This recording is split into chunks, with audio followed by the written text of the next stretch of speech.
Ma'am, আপনার heart rate আর breathing pattern আমার কাছে নর্মাল মনে হচ্ছে না। আপনার কি কোনো ফিজিক্যাল পেইন অনুভব হচ্ছে? কি বলছেন আপনি এসব? Sorry ma'am. থামান গাড়ি। আপনার এই চোখের জল আর ভেঙে পড়া কান্না আপনার শত্রুদের জন্য সবচেয়ে বড় হাতিয়ার। এভাবে কেন কথা বলতেছো? আমার বাবা চলে গেছেন, পরিবার আমাকে পর করে দিছে, কাকেই বা ভরসা করব? এই বাড়ি গাড়ি সয় সম্পত্তি ফ্যাক্টরি সব সাগরের হাতে তুলে দিবে। তুই তো দেশে থাকবি না, সবকিছু তো সাগরকেই দেখতে হবে। বাবার লাশ দাফনের আগে যদি বাবার শেষ ইচ্ছেটা পূরণ করা যেত। সই কর। পরবর্তী 3 সপ্তাহ রিদিতা ম্যামের সামনে কে যাবে, কি খাবে, কে কথা বলবে, কিংবা কোথায় সাইন করবে, সবকিছুই হবে আমার পারমিশনে। এটা কি মামার বাড়ির আবদার? বললেই মানতে হবে। Who are you? আমি কারোর থেকে পারমিশন চাইনি কিংবা কাউকে রিকোয়েস্ট করিনি। আমি আলটিমেটাম দিয়েছি, এখন কেউ পরিবারের বাইরে হোক কিংবা ভেতরে, রিদিতা ম্যামের সেফটির ব্যাপারে আমি কারোর ইন্টারাপশন এলাও করব না। লাশ সামনে রেখে দুনিয়াবি হিসাব নিকাশ শোনার জন্য চরম অসম্মানের। আপনারা সবাই দ্রুত জানাজা ও দাফনের ব্যবস্থা করুন। আশহাদু আল্লা ইলাহা ইল্লাল্লাহ মুহাম্মাদুর রাসূলুল্লাহ। আপনি কি মানুষের সাথে এভাবেই কথা বলেন? অসুস্থ কিংবা মৃত ব্যক্তিকে নিরাপত্তা দেওয়ার থেকে সুস্থ ব্যক্তিকে নিরাপত্তা দেওয়া অধিক কার্যকর। আপনার গ্লুকোজ লেভেল কমে গেলে রিফ্লেক্স স্লো হয়ে যাবে, বিপদের সময় আপনি দৌড়াতে পারবেন, তাই আপনার খাওয়া উচিত। এটা আমার স্পেশাল ফিউশন, এটা খেলে মন ভালো হয়ে যাবে, একটু খেয়ে দেখেন না। ওটার পটেনশিয়াল রিস্ক আমাকে চেক করতে হবে। টেস্ট কেমন হয়েছে স্যার? ভবিষ্যতে এমন আবিষ্কার আর কখনো করতে যাবেন না আপনি। এটা কোনো খাবার হতে পারে না, রীতিমতো স্নায়ুতন্ত্রের উপর এক রাসায়নিক হামলা। তুমি যেভাবে ভাবছো ওইভাবে কিচ্ছু হবে না। এই মেয়ে সাইন করবে না। ওসিয়তনামায় সাইন নেওয়ার সময় তুমি ওকে দেখেছো? তারপর যখন বডিগার্ড না কি আসলো ওকে দেখেছো? যেন সব ফোন দিয়ে আগের থেকে এটে রেখেছে।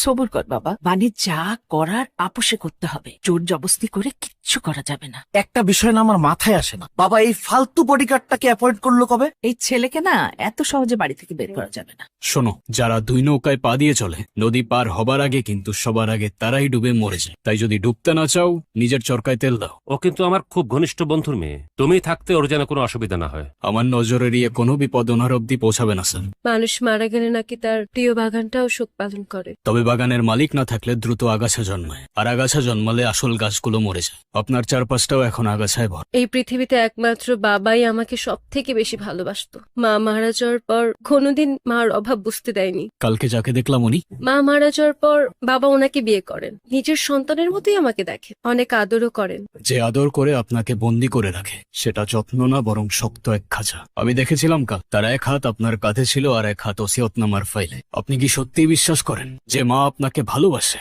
সে আপনার বাবার লাশের সামনে সম্পত্তির হিসাব কষতে পারে। আমার মেয়ের সাথে আমি একটু সুখ দুঃখের কথা বলবো, সেখানেও তোমার অনুমতি নিতে হবে। আমার কাজ অনুমতি দেওয়া না ম্যাম, তবে আপনার সুখ দুঃখের কথার জন্য যদি রিদিতা ম্যামের নিরাপত্তার কোনো ইন্টারাপ্ট হয়, সেক্ষেত্রে আপনার কথার মাঝে দেয়াল হয়ে দাঁড়ানোই আমার কাজ। আমার বাড়িতে দাঁড়িয়ে আমার মায়ের মুখে মুখে তর্ক করিস? সাহস বেশি হয়ে গেছে না? খার ধাক্কা দিয়ে এই বাড়ি থেকে বের করে দেব। চিনিস তুই আমাকে? আপনি সে যার সাথে এই পরিবারের অর্থাৎ এনায়েত সাহেবের রক্তের কোনো সম্পর্ক নেই, তাই এই সম্পত্তিতে অধিকার দেখানোর লোকটা অনেকটাই অদ্ভুত আর সন্দেহজনক। আমার বাড়িতে দাঁড়িয়ে আমাকে বলিস সন্দেহজনক? আমি কি করতে পারি তুই জানিস না? হুমকি তো দুর্বল মানুষের শেষ অস্ত্র। তবে আপনি আর আপনার মা মিলে যে সম্পত্তির নাটকটা সাজাচ্ছেন, সেটার স্ক্রিপ্টটা বেশ পুরনো। তোর বাবা এমন একটা গুন্ডা এই বাড়িতে রেখেছে, ও আমাদের সবাইকে পর করে দিচ্ছে। মা চলো।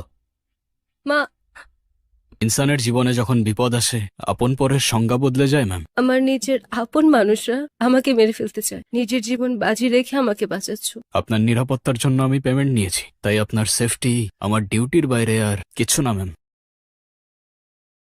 ছেলেটা আর যাই হোক, যেভাবে তোকে প্রোটেক্ট করছে, আমার মনে হয় না এটা শুধু ডিউটির মধ্যে সীমাবদ্ধ। কারো প্রতি কারো মায়া না থাকলে কেউ নিজের জীবন বাজি রেখে কাউকে এভাবে বাঁচায়? তুই কি আমার কথা শুনতেছিস? তার এই বিশাল সম্পত্তি আর সাম্রাজ্যের সামনে আপনার প্রাণের কোনো ভ্যালু নাই তাদের কাছে। এসবের জন্য আমাকে ওরা মারতে চায়, সে তো আমি এমনিতেও দিয়ে দিতাম ওদেরকে। বাবা না থাকলে তো এই দেশে থাকার আমার কোনো মানেই নেই। আমার মনে হয় কি বাবার কোনো পুরনো শত্রু ছিল হয়তো। আমি মনে হয় খুব ভালোভাবে বুঝতে পারছি আসল শত্রু কারা। তুই এভাবে বাসা থেকে চলে গেছিস, আমার ভীষণ খারাপ লাগছে, আমার বুকটা ফেটে যাচ্ছে। মা, তুই বাড়ি ফিরে আয়, বাড়ি ফিরে আয়। ঠিক আছে, আমি আসতেছি। আমি সাইন করব না। সাইন করবি না মানে? ভালোই ভালোই সাইন না করলে কিভাবে করাতে হয় সেটা আমার ভালোই জানা আছে। তুই হয়তো টাকা দিয়ে দুনিয়ার সবকিছু কিনতে পারবি, কিন্তু বিশ্বস্ততা না। আমি কেন এভাবে পালিয়ে যাব? এখানে আমি তোমার পাসপোর্ট আর এয়ার টিকিট রেখে যাচ্ছি। খালেদ তোমাকে এয়ারপোর্ট পর্যন্ত পৌঁছে দেবে। হ্যালো, সই কর। তুই কি জানো তোর বাপ যে স্বাভাবিকভাবে মরে নাই?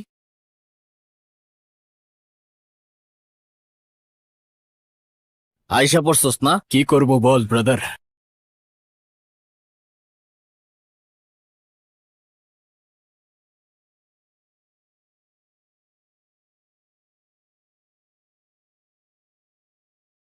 আফসোস তোর মা তোকে বোঝাতে পারল না।